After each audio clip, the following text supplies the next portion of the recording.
Hi all, welcome back to Uptake Online. It's me again, Sabit Christopher. Today I'm going to show you how you use XLOOKUP to validate two criterions. So we are going to validate two criteria, that is region and product bundle, product category from our list. The list may be longer than this. So I've put a condition formatting such that we see what we have selected. So if I select another territory, let's say South, in region South, if the product category is home appliances, how much is it?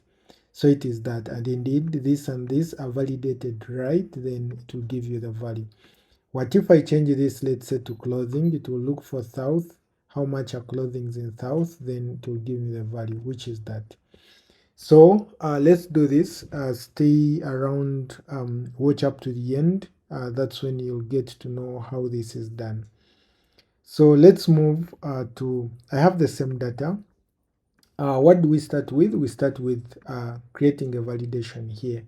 So creating a validation for regions, I'll go to data. So from your tab, ribbon, you look for data, which is this. Then automatically I will search for data tools where I will find my data validation. So here we go.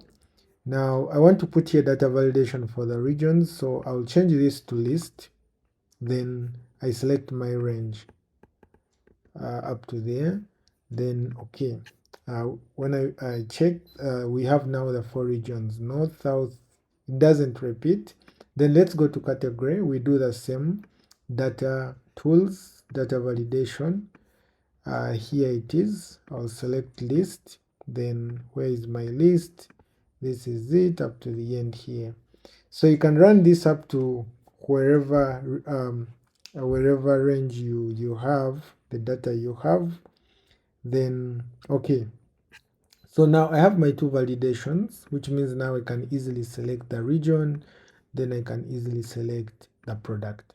Now, what next? We want to pick a sales amount when the two are true. So when it is north and when it is clothing, it will have to look for the same in our data, then it will give us the amount. So how do we do that? Use the XLOOKUP function. So it is equal to XLOOKUP that. So the lookup value will be this and this.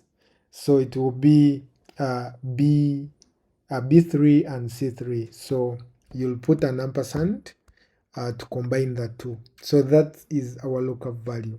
Then what is our lookup range? So the lookup array, we are going to look at this as the first and use an ampersand sign and this.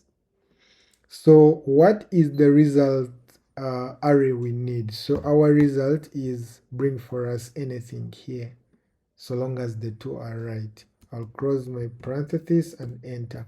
And it will give us the 380 because this is north and this is clothing. So I put a validation, a condition formatting here to show us the line that is selected. I will show you maybe in the next video how we do this condition formatting. So the moment I select, let's say west and clothing, it will test for that and it will bring for us 472.